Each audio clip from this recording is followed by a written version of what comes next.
आप अपना data store करने के लिए अगर ड्रॉपबॉक्स का इस्तेमाल करते हैं, उबर से कार बुक करते हैं, पिंटरेस्ट पर लाइफस्टाइल टिप्स ढूंढते हैं और स्पॉटिफाई पर म्यूजिक सुनते हैं, तो इन सब में एक कॉमन फैक्टर है। इसका नाम है पाइथन।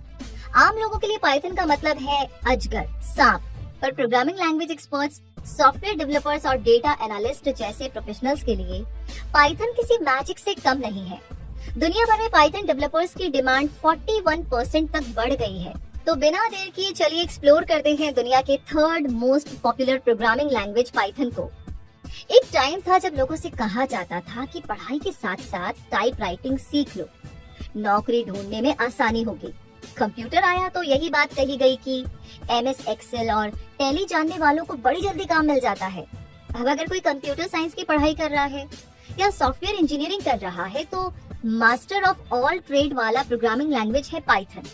इसकी टेक्निकल डेफिनेशन पर आए तो पाइथन एक ऑब्जेक्ट ओरिएंटेड, इंटरप्रिटेटेड और हाई लेवल प्रोग्रामिंग लैंग्वेज है जिसमें एक्टिव सेमांटिक्स है। मतलब ये प्रोग्रामिंग लैंग्वेज की मीनिंग भी बताता है। इसमें high level inbuilt data construction, dynamic binding और डायनेमिक टाइपिंग जैसे फीचर्स हैं जो इसे रैपिड एप्लीकेशन डेवलपमेंट के लिए सूटेबल बनाते हैं। पाइथन एक इजी टू लर्न और सिंपल सिंटैक्स लैंग्वेज है जिससे इसकी रीडेबिलिटी बढ़ती है। पाइथन के फ्रेमवर्क्स, पैकेजेस एंड मॉड्यूल्स को सपोर्ट करते हैं जिससे कोड रीयूज करना पॉसिबल होता है। इसे C और C++ में एक्सटेंड किया जा सकता है और ये एक पोर्टेबल प्रोग्रामिंग लैंग्वेज है जिसे यूनिक्स की वेरिएंट्स लाइनक्स, मैक OS में और विंडोज में भी रन किया जा सकता है। धीरे धीरे करके इसके सभी एस्पेक्ट्स को डिस्कस करेंगे। फिलहाल पाइथन का इतिहास देख लेते हैं।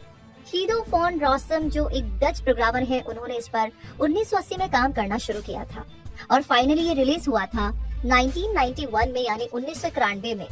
इन्हें creator of the Python programming language कहा जाता है। इनके पास यूनिवर्सिटी ऑफ एम्स्टर्डम से मास्टर्स इन मैथमेटिक्स और कंप्यूटर साइंस की डिग्री है। 2005 से 2012 तक इन्होंने गूगल में काम किया और अपना ज्यादातर वक्त पाइथन लैंग्वेज को डेवलप करने में बिताया। 2013 से 2019 तक ये cloud file storage company Dropbox में रहे और फिलहाल ये माइक्रोसॉफ्ट के साथ एसोसिएटेड है और डिस्टिंग्विश्ड इंजीनियर के तौर पर काम कर रहे हैं। पर क्या आप जानते हैं पाइथन को क्रिसमस की छुट्टियों में डिजाइन किया गया था? एक्चुअली हुआ यूं था कि ABC प्रोग्रामिंग लैंग्वेज के साथ काम करते हुए हीदो फॉन रॉसम ने लैंग्वेज डिजाइनिंग के बारे में बहुत कुछ सीखा।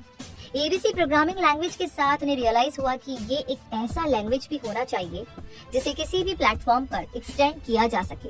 वहीं से एक नया लैंग्वेज डिजाइन करने की सोची। 1989 में क्रिसमस हॉलीडेज के दौरान हीदो ने पाइथन पर काम करना शुरू किया और एक साल के अंदर ही उन्हें अपने फेलो कलीग से जो फीडबैक मिला उससे वो इंस्पायर हुए।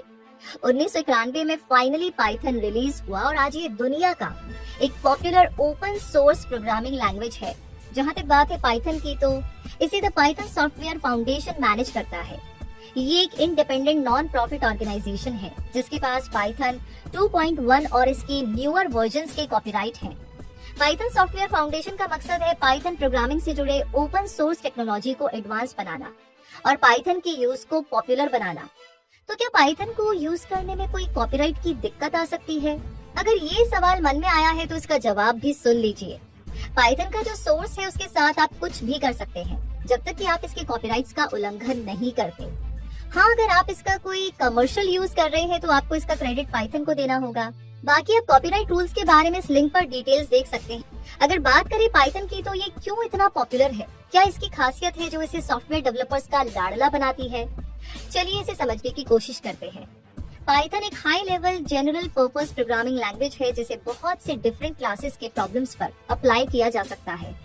इसकी लाइब्रेरी इतनी बड़ी है कि इसे स्ट्रिंग प्रोसेसिंग जैसे रेगुलर एक्सप्रेशंस, यूनिकोड फाइल्स के बीच का अंतर कैलकुलेट करने के लिए यूज किया जाता है। इंटरनेट प्रोटोकॉल्स जैसे HTTP, FTP, SFTP, XML/RPC, POP, IMAP के लिए सॉफ्टवेयर इंजीनियरिंग के अलग अलग फेजेस जैसे unit testing, logging, profiling, Python code की पार्सिंग में और ऑपरेटिंग सिस्टम इंटरफेसेस जैसे system calls, file systems, TCP या IP सॉकेट्स के लिए भी यूज किया जाता है। इसके अलावा पाइथन के साथ थर्ड पार्टी एक्सटेंशन भी पॉसिबल है। तो इससे आप समझ सकते हैं कि पाइथन कितना वर्सेटाइल प्रोग्रामिंग लैंग्वेज है। अभी हमारे पास इंटरनेट है और यूट्यूब पर हर तरह के ट्यूटोरियल्स मौजूद हैं। बस सर्च करने की देर है। किसी भी सब्जेक्ट से जुड़े सवाल का जवाब हमें चुटकियों में मिलता है। पर एक टाइम था जब प्रोग्रामिंग लैंग्वेज सीखने के लिए भी लोग किताबें पढ़ते थे, पर आज पाइथन सीखने के लिए शायद ही कोई किताब पढ़े। पर पाइथन के ऊपर आपको Ukrainian, Dutch, French, German, Japanese, Korean, Russian, Arabic तक में पाइथन बुक्स मिल जाएंगी। अब एक इंटरेस्टिंग फैक्ट भी सुन लीजिए। पाइथन के क्रिएटर हीरो फोन रॉसम को इसका नाम पाइथन रखने का ख्याल कहाँ से आया? प्रोग्रामिंग लैंग्वेज के लिए ये नाम थोड़ा सा अटपटा साउंड करता है ना? तो बात ये है कि हीरो फोन रॉसम जब पाइथन डेवलप करने में लगे हुए थे, उस दौरान वो एक comedy series Monty pythons flying circus देखते थे। उन्हें लगा कि उन्हें एक ऐसा नाम चाहिए जो शॉर्ट, यूनिक और थोड़ा मिस्टीरियस हो, तो बस उन्होंने इसका नाम पाइथन रख दिया।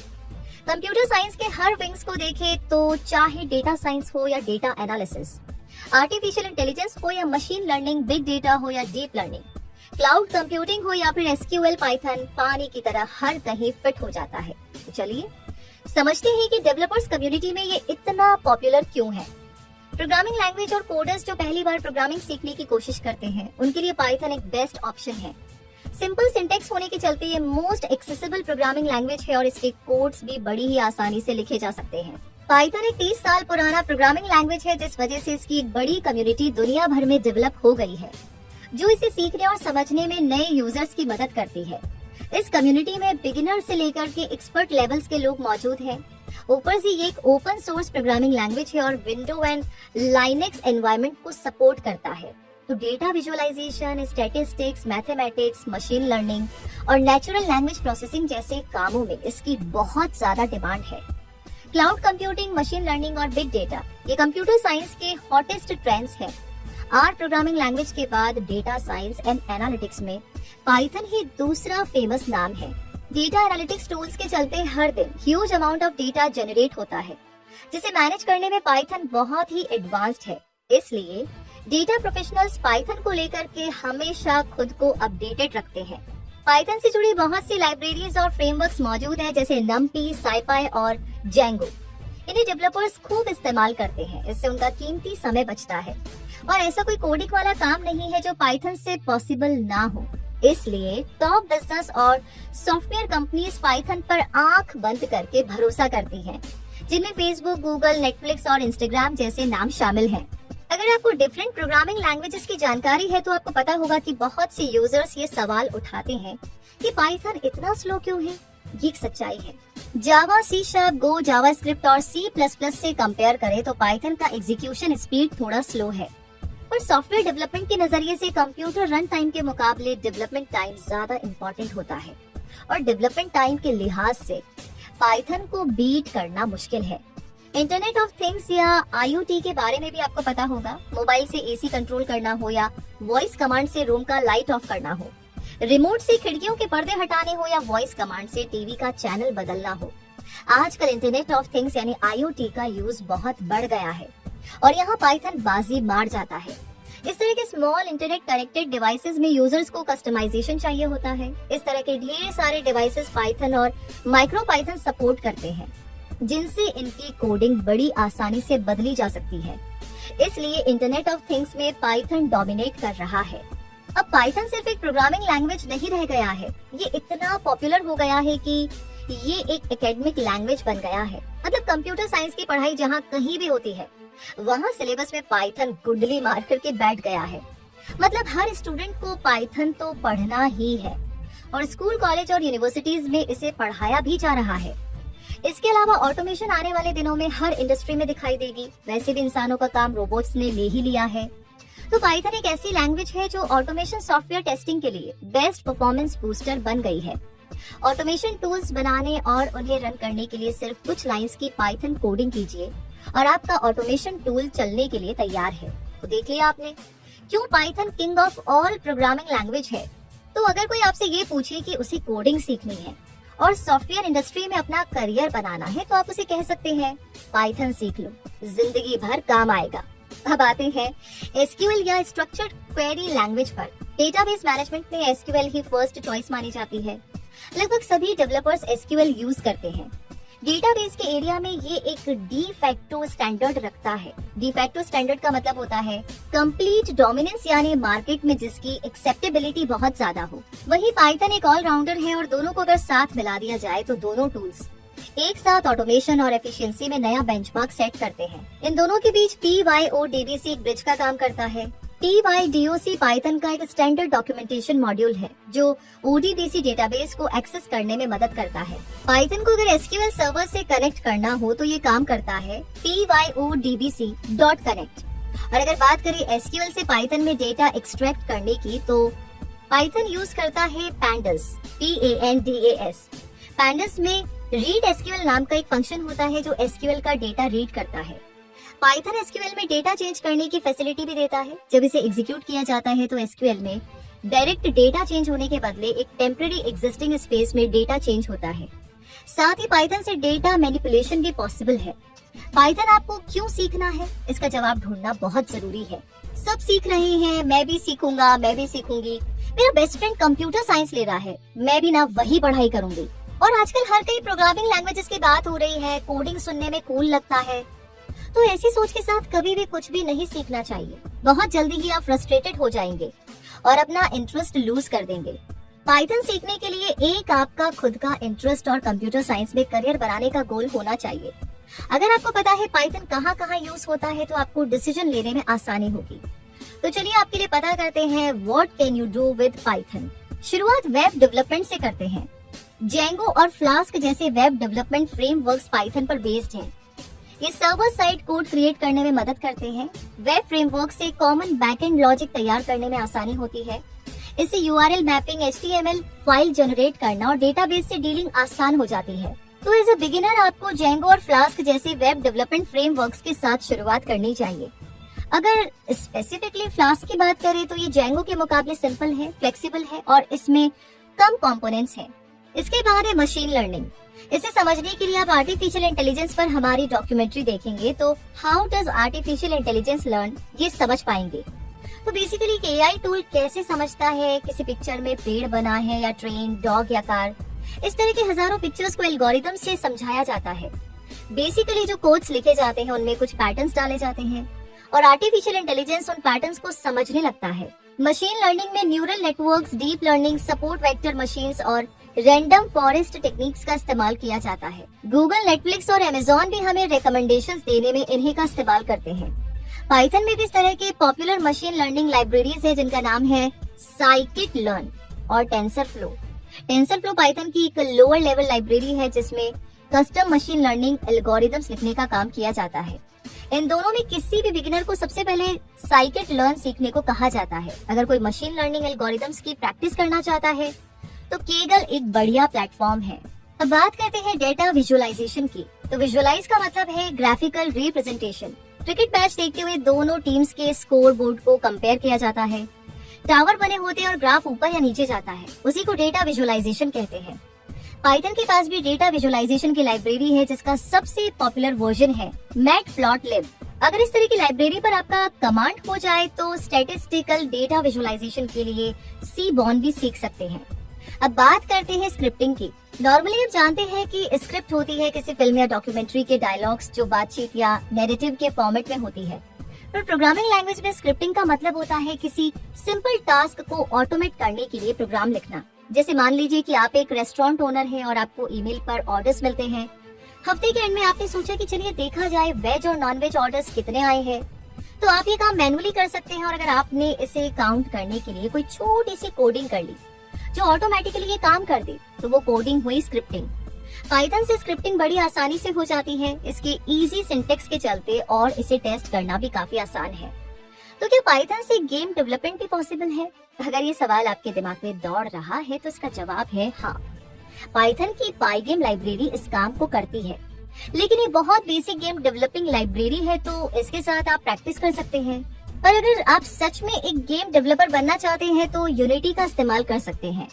ये एक गेम डेवलपमेंट इंजन है जिसे C# के साथ बेटर रिजल्ट के लिए यूज किया जाता है। पाइथन से डेस्कटॉप एप्लीकेशन भी डेवलप की जाती है। पाइथन के पास इस काम के लिए है tkinter और Qt लाइब्रेरी, पर इनका इस्तेमाल बहुत ही कम होता है। इसके बदले जावा, C++ और C# ज्यादा पॉपुलर है। रिसेंटली डेस्कटॉप एप्लीकेशन के लिए जावा स्क्रिप्ट का यूज ट्रेंड में है। डॉक्यूमेंट्री की शुरुआत से ही एक बात आप लोग नोटिस कर रहे होंगे कि किसी भी बिगिनर के लिए जो प्रोग्रामिंग लैंग्वेज सीखना चाहते हैं उन्हें क्यों पाइथन से ही शुरुआत करनी चाहिए। इस बात का जिक्र कई बार आया है, तो चलिए इसे भी समझ लेते हैं। बहुत से स्टूडेंट्स आज भी C++ या जावा से शुरुआत करते हैं, इसमें कोई दिक्कत नहीं है, पर पाइथन के सिंटेक्स बहुत सिंपल होते हैं। इनके पास लार्ज स्टैंडर्ड लाइब्रेरी है और अपने प्रोग्रामिंग कोर्सेज के दौरान पाइथन के साथ स्टूडेंट्स को मौका मिलता है प्रॉब्लम डीकंपोजिशन और डेटा टाइप डिजाइन पर फोकस करने का। पाइथन में स्टूडेंट्स को बहुत जल्दी लूप्स और प्रोसीजर्स जैसे कॉन्सेप्ट्स इंट्रोड्यूस कर दिए जाते हैं। प्रोग्रामिंग लॉजिक क्लियर हो जाने के बाद पाइथन की स्टैंडर्ड लाइब्रेरी को यूज करके स्टूडेंट्स रियलिस्टिक एप्लीकेशंस पर काम कर सकते हैं और कोड्स को रीयूज करना सीख जाते हैं। और अगर कहीं वो अटक गए तो पाइथन कम्युनिटी और इंटरनेट पर पाइथन से जुड़े हर प्रॉब्लम का सोल्यूशन अवेलेबल है, जिससे बिगिनर का कॉन्फिडेंस बूस्ट होता है। तो अगर आप एक बिगिनर हैं और पाइथन सीखना चाहते हैं तो किन बातों को आपको ध्यान में रखना चाहिए, इसका जिक्र करना जरूरी है। ये रहे कुछ यूजफुल टिप्स। टिप नंबर 1 है, हर रोज कोडिंग कीजिए। किसी भी काम को सीखने के लिए कंसिस्टेंसी जरूरी है और यही बात प्रोग्रामिंग लैंग्वेज सीखने पर भी लागू होती है। लॉजिक एंड कॉन्सेप्ट्स का क्लियर होना तो जरूरी है ही। रोज कोडिंग करेंगे तो आपकी मसल्स मेमोरी स्ट्रांग होगी और आप चीजों को मेमोराइज भी करने लगेंगे। कम से कम आपको हर दिन 25 मिनट तक प्रैक्टिस करनी ही पड़ेगी, तब जाकर आप एक्सपर्टीज की ओर बढ़ पाएंगे। टिप नंबर 2 है, नोट्स बनाइए। बचपन से आपने सीखा है जब भी कुछ पढ़ो तो जरूरी पॉइंट्स को नोट डाउन करो। ये तरीका पाइथन और दूसरी लैंग्वेजेस सीखने में भी इम्प्लीमेंट कीजिए, काफी जल्दी सीखेंगे। रिसर्चर्स कहते हैं कि हाथ से नोट लिखने पर लॉन्ग टर्म रिटेंशन मिलता है और अगर आप लॉन्ग रन के लिए फुल टाइम डेवलपर्स बनना चाहते हैं तो व्हाइट बोर्ड पर कोडिंग करना शुरू कीजिए। इसके अलावा जब आप किसी स्मॉल प्रोजेक्ट पर काम करना शुरू करें तो अपने कोड्स पहले हाथ से पेपर पर लिखिए और उसके बाद कंप्यूटर पर जाइए। टिप नंबर 3 है, गो इंटरैक्टिव, यानी पाइथन आपके सिस्टम पर इंस्टॉल्ड होना चाहिए। पाइथन डेटा स्ट्रक्चर्स जैसे स्ट्रिंग्स, लिस्ट, डिक्शनरीज वगैरह सीखते हुए या एप्लीकेशन डीबगिंग करते हुए एक्सपर्ट्स मानते हैं कि पाइथन शेल के साथ इंटरैक्शन बहुत जरूरी है। टिप नंबर 4 है, सीखने के दौरान ब्रेक लीजिए। कोडिंग और प्रोग्रामिंग एक लॉजिकल एंड कॉन्सेप्चुअल लर्निंग है जहाँ पर हर दिन नई चीजें आती रहती है और लाइफ लॉन्ग आपको सीखना पड़ता है। इसलिए प्रोमोडोरो टेक्निक को फॉलो करते हुए जब आधे घंटे की लर्निंग हो जाए तो कंप्यूटर स्क्रीन से उठ जाइए और ब्रेक लेकर ये सोचिए कि आपने क्या क्या सीखा। ब्रेक के दौरान वॉक पर जाइए। ब्रेक लेना तब और भी इम्पोर्टेंट हो जाता है जब आप डीबगिंग कर रहे हो। जब आप बग करें और ये समझ नहीं आए कि गड़बड़ी कहाँ हुई है तो अपने कंप्यूटर से हट जाइए। कुछ देर अकेले बिताइए या दोस्तों से बातें कीजिए। जब दिमाग फोकस्ड हो जाए तो दोबारा सिस्टम पर आइए, क्योंकि प्रोग्रामिंग में आपके कोड्स का रूल एंड लॉजिक को हर बार फॉलो करना जरूरी है, क्योंकि एक सिंगल कॉमा या क्वेश्चन मार्क भी मिस हुआ तो कोड रन नहीं करेगा। इसलिए जितनी भी प्रोग्रामिंग आप सीख रहे हैं उसे बार बार प्रैक्टिस करना भी जरूरी है। वैसे आपने बग बाउंटी हंटर के बारे में तो जरूर सुना होगा। इसमें प्रोग्रामर्स और कोडर्स किसी सिस्टम में बग ढूंढते हैं और बदले में उन्हें रिवॉर्ड मिलता है। तो टिप नंबर 5 है, जब भी आप अपना कोड रन करें तो आने वाले बग से परेशान ना हो। फ्रस्ट्रेट होने के बदले उसे एक अपॉर्चुनिटी के तौर पर लीजिए और बग को फिक्स कीजिए। सोचिए कि आप एक बग बाउंटी हंटर है। जैसे जैसे आप एक्सपर्ट होते जाएंगे आपका कॉन्फिडेंस बढ़ता जाएगा और अगर आपने कोई बग बाउंटी जीत ली तो नाम और पैसा दोनों मिलेंगे। हो सकता है कंपनी आपको जॉब पर ही रख ले। आगे टिप नंबर 6 है, अपने आप को दूसरे लर्नर्स के साथ भी जोड़े रखिए। ज्यादातर प्रोग्रामर्स खुद को कमरे में बंद कर लेते हैं और कोडिंग करते हैं ताकि उन्हें कोई डिस्टर्ब ना करे। ये अच्छी बात है, पर एक से भले दो वाली कहावत यहाँ पर भी लागू होती है। इससे आपको अच्छे टिप्स एंड ट्रिक्स मिलेंगे और आपकी लर्निंग एनहेंस होगी। अगर आप पाइथन में अच्छे हैं तो दूसरों को सिखाकर आपकी प्रैक्टिस भी होती रहेगी। अगर आपके आसपास फिजिकली कोई नहीं है इंटरैक्ट करने को तो पाइथन कम्युनिटी ढूंढिए, ऑनलाइन कनेक्शन बढ़ाइए और ट्यूटोरियल वीडियोस देखिए, आपको डेफिनेटली फायदा होगा। टिप नंबर 7 है, सवाल पूछिए। जितना ज्यादा आप क्यूरियस रहेंगे उतना ही फायदा होगा। एक्सपर्ट्स बताते हैं कि सवाल पूछने का भी तरीका है। जैसे आप क्या करना चाहते हैं और आपकी प्रॉब्लम क्या है वो क्लियर कीजिए। आपने क्या क्या किया उस प्रॉब्लम को सॉल्व करने के लिए। प्रॉब्लम पर आप अपने थॉट्स बताइए ताकि आपको हेल्प करने वाले को लगे कि आप भी उस पर काम कर रहे हैं। डेमो दिखाना भी जरूरी होता है, जैसे कोई एरर शो किया तो उस एरर मैसेज में क्या लिखा था, कोड रन करते समय स्क्रीन पर क्या फ्लैश हुआ था, वगैरह वगैरह। टिप नंबर 8 है, कुछ भी बिल्ड कीजिए। आपने जितनी भी कोडिंग सीखी है उससे कुछ बनाने की कोशिश कीजिए। पाइथन के साथ बेसिक डेटा स्ट्रक्चर क्लियर हो जाए तो बनाना शुरू कर दीजिए। ये कुछ भी हो सकता है, जैसे नंबर गेसिंग game, simple calculator application, dice role simulator या फिर बिटकॉइन प्राइस नोटिफिकेशन सर्विस। इस तरीके से जब आपके हाथ मजबूत होने लगेंगे तो ओपन सोर्स में कंट्रीब्यूट करना आपको एक्सपर्ट बनाएगा। तो पाइथन के बारे में इतना कुछ जानने के बाद अगर आप पाइथन सीखना चाहते हैं तो कहाँ सीख सकते हैं ये जान लीजिए। आइए कुछ प्लेटफॉर्म से आपको इंट्रोड्यूस करते हैं। पहला प्लेटफॉर्म है python.org। ये एक फ्री रिसोर्स है जहाँ पर आपको सीखने के लिए ऑफिशियल पाइथन डॉक्यूमेंटेशन मिलेंगे। ये बिगिनर्स और एक्सपीरियंस्ड डेवलपर्स दोनों के लिए बेनिफिशियल है, क्योंकि यहाँ पर बेसिक से लेकर के एडवांस तक के वाइड रेंज ऑफ टॉपिक्स मिल जाते हैं। यहाँ पाइथन के ऊपर ब्रीफ एक्सप्लेनेशन मिलती है और ये अपने यूजर्स को बताता है कि पाइथन IDE इंटरप्रिटेटर्स को इंस्टॉल कैसे करना है। जो ट्यूटोरियल्स है उन्हें 81 लैंग्वेजेस में ट्रांसलेट किया जाता है ताकि नॉन नेटिव इंग्लिश स्पीकर्स भी पाइथन बड़े आराम से सीख सके। अगला प्लेटफॉर्म है फ्री कोड कैंप, जो टेक्स्ट बेस्ड कोर्सेज ऑफर करता है, जो बहुत ही अच्छे से पाइथन कॉन्सेप्ट्स को डिस्क्राइब करते हैं। तो अगर आप एक बिगिनर है तो फ्री कोड कैंप चेक कर सकते हैं। यहाँ Python basics, variables, control flow statements, loops, arrays, data structure और डिक्शनरी जैसे कॉन्सेप्ट्स को क्लियर किया जाता है। एक और ट्रस्टेड प्लेटफॉर्म है गूगल्स पाइथन क्लास। गूगल अपने बहुत से प्रोजेक्ट्स में पाइथन को यूज करता है, जैसे system building, administration tools, code evaluation tools, APIs and data analysis वगैरह है। अगर बात करें पाइथन सीखने में गूगल के कंट्रीब्यूशन की, तो बेसिक प्रोग्रामिंग स्किल्स के साथ आप गूगल्स पाइथन क्लास ले सकते हैं। ये फ्री है और हाईली यूजफुल भी है। इसके अलावा लिंक्डइन लर्निंग पर आप पाइथन एसेंशियल ट्रेनिंग ले सकते हैं। ये भी वीडियो बेस्ड कोर्स है और इसकी ड्यूरेशन है 4 घंटे 51 मिनट, जिसे आप स्मार्टफोन और टैबलेट पर भी एक्सेस कर सकते हैं। इसके अलावा कोड एकेडमी, यूडेमी और कोर्सेरा पर भी पाइथन के कोर्सेज अवेलेबल है। आप अपनी नॉलेज एंड स्किल्स के हिसाब से इनमें एनरोल हो सकते हैं। अब अगर आप पाइथन सीख जाते हैं तो software, web development, cloud computing और आर्टिफिशियल इंटेलिजेंस की फील्ड में क्या क्या रोल्स निभा सकते हैं, आइए जरा समझ लेते हैं। सबसे पहला रोल है पाइथन डेवलपर। अगर आप पाइथन सीखने में घंटों लगा रहे हैं तो बड़ी बड़ी कंपनीज को पाइथन डेवलपर्स की तलाश रहती है, ताकि वो अपनी प्रोडक्ट का फ्रंट एंड और बैक एंड डेवलपमेंट को अप टू डेट रख सके। एक पाइथन डेवलपर का काम होता है पाइथन लैंग्वेज में डेवलपमेंट प्रोजेक्ट्स को डिजाइन, कोड और डिप्लॉय करना। एक पाइथन डेवलपर को डेटा कलेक्शन और एनालिटिक्स की टीम के साथ मिलकर के काम करना पड़ता है। पाइथन में बन रहे किसी एप्लीकेशन के कोड बेस को मेंटेन करना, उस कोड में बग्स एंड एरर्स को फिक्स करना, पुराने फीचर्स को मेंटेन करना और नए फीचर्स डेवलप करना और एप्लीकेशन का ओवरऑल परफॉर्मेंस एनहेंस करना पाइथन डेवलपर का काम होता है। एक सॉफ्टवेयर इंजीनियर के तौर पर जब आप पाइथन के अलावा दूसरे लैंग्वेज जानते हैं तो पाइथन में आपकी नॉलेज का फायदा मिलता है और आप प्रोजेक्ट्स को सुपरवाइज करते हैं। अगर पाइथन को लेकर के आपकी अंडरस्टैंडिंग अच्छी है तो आप पाइथन स्क्रिप्ट्स को डिटेक्ट कर सकते हैं और एरर्स को ठीक कर सकते हैं। सॉफ्टवेयर इंजीनियर के तौर पर भले ही आपको दूसरी प्रोग्रामिंग लैंग्वेज आती हो, पर डिमांड के लिहाज से पाइथन सीख लेना हमेशा एडेड एडवांटेज देगा। पाइथन सीख करके जो अगला रोल आप हासिल कर सकते हैं वो है प्रोडक्ट मैनेजर। बेसिकली एक प्रोडक्ट मैनेजर किसी एक स्पेसिफिक प्रोडक्ट को लेकर के ओवरऑल बिजनेस स्ट्रेटेजी बनाता है। मार्केट रिसर्च करके ये डेवलपिंग टीम को बताते हैं कि किस तरह का प्रोडक्ट बनाना है।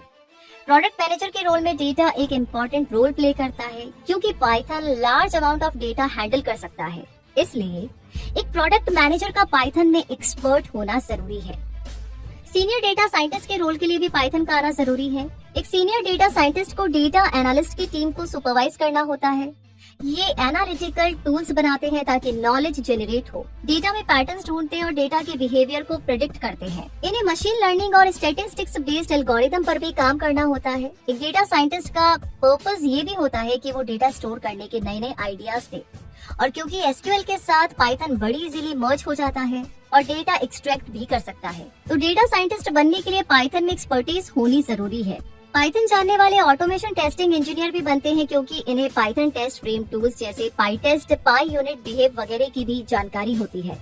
और जैसा कि हम इस डॉक्यूमेंट्री में बता ही चुके हैं कि बहुत ही कम कोडिंग के साथ पाइथन से ऑटोमेशन टूल्स रन करना पॉसिबल है। इसलिए पाइथन जानने वाले को ऑटोमेशन टेस्टिंग इंजीनियर का रोल भी इजीली मिल जाता है। फाइनली पाइथन को पूरी तरीके से समझने के बाद पाइथन का कौन सा वर्जन किसी बिगिनर को सीखना चाहिए, ये एक ऐसा सवाल है जो लगभग हर कैंडिडेट पूछता ही है। तो इस पर भी एक कंपैरिजन तो बनता है। शुरुआत पाइथन 2 से करते हैं। पाइथन 2.0 को साल 2000 में इंट्रोड्यूस किया गया था, जिसे बी ओपन पाइथन लैब्स की टीम ने क्रिएट किया था। इसका पर्पस था प्रोग्रामिंग को सिंपल बनाना और पाइथन को लोगों के बीच फेमस करना। पाइथन 2.0 के 7 वर्जन आ चुके हैं। लास्ट वर्जन था पाइथन 2.7, जिसे 3 जुलाई 2010 में लॉन्च किया गया था। पाइथन 3 को 2008 में लॉन्च किया गया, जिसका मोटिव था पाइथन से रिडंडेंसी कम करना, यानी सेम कोड को बार बार लिखने से छुटकारा पाना।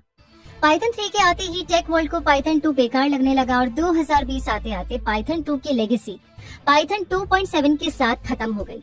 2008 से 2018 तक पाइथन 3 के भी 7 वर्जन्स आ चुके हैं। पाइथन 2 में लिखे गए कोड्स को पाइथन 3 में लाना एक टाइम टेकिंग और डिफिकल्ट जॉब था, इसलिए पाइथन 2 और पाइथन 3 दोनों की नॉलेज जरूरी थी। लेकिन समय के साथ साथ पाइथन 3 को कुछ इस तरीके से डेवलप किया गया कि ये वेब डेवलपमेंट, डेटा साइंस और एनालिटिक्स स्क्रिप्टिंग के लिए सूटेबल बन गया। इन दोनों के बीच में जो मेजर डिफरेंसेस है वो है पाइथन 2 में प्रिंट कीवर्ड को फंक्शन के बदले स्टेटमेंट कंसीडर किया जाता था, पर पाइथन 3 में इसका उल्टा है। पाइथन 2 में स्ट्रिंग्स को बाय डिफॉल्ट ASCII यानी कि ASCII में स्टोर किया जाता था, पर पाइथन 3 स्ट्रिंग्स को बाय डिफॉल्ट यूनिकोड में स्टोर करता है। पाइथन 3 के कोडिंग सिंटैक्स पाइथन 2 के मुकाबले ज्यादा इजी है। 2020 के बाद से पाइथन 2 अब यूज में नहीं है और पाइथन 3 पाइथन 2 के कंपैरिजन में ज्यादा फेमस है और ज्यादा इस्तेमाल भी होता है। पाइथन 2 के ज्यादातर experts development and operations engineer ही बनते थे, पर पाइथन 3 के साथ आप सॉफ्टवेयर इंजीनियर और डेटा साइंटिस्ट भी बनते हैं। इस कंपैरिजन से अब तक तो आप समझ ही गए होंगे कि पाइथन 3 के साथ आगे बढ़ना समझदारी होगी। अब जरा पैसों की बात कर ले, मतलब HR से सैलरी नेगोशिएट करने के लिए आपको पता तो होना चाहिए कि एक पाइथन डेवलपर को इंडिया में कितनी सैलरी ऑफर की जाती है। फोर्ब्स मैगजीन के मुताबिक 2022 में पाइथन सबसे ज्यादा डिमांडिंग स्किल्स वाला प्रोफेशन था। Google, NASA, Facebook, Pinterest, Instagram और IBM जैसी इंडस्ट्री लीडर्स पाइथन का इस्तेमाल करती हैं और आज दुनिया भर में 8 मिलियन से ज्यादा डेवलपर्स पाइथन पर काम करते हैं। इंडिया में एक पाइथन डेवलपर की एवरेज एनुअल सैलरी होती है लगभग 5 लाख रुपए। ये लोकेशन, वर्क एक्सपीरियंस और कंपनी के ऊपर डिपेंड करता है। एक्सपीरियंस्ड कैंडिडेट्स को 10 लाख या उससे भी ज्यादा की एनुअल सैलरी ऑफर की जाती है। इसलिए अगर कोई टेक यूट्यूब चैनल देख रहे हैं या टेक्निकल स्किल्स वाली वीडियोस आप देख रहे हैं तो एड्स में बहुत से पाइथन सीखने वाले कोर्सेज के एडवर्टीजमेंट भी फ्लैश होते रहते हैं। तो अगर आपको लगता है कि आप पाइथन सीख सकते हैं तो ऑल द बेस्ट, और किसी को पाइथन में इंटरेस्ट है तो उसे कहिए कि infinitystream.tv पर आए और ये वाली डॉक्यूमेंट्री जरूर से देखें। तब तक आप कुछ और एक्सप्लोर कीजिए, हो सकता है आप भी अपना कोई नया पैशन डिस्कवर कर ले। देखते रहिए infinitystream.tv। रूबी आपसे मिलेगी बहुत जल्दी ही, तब तक के लिए आपसे कहूंगी धन्यवाद।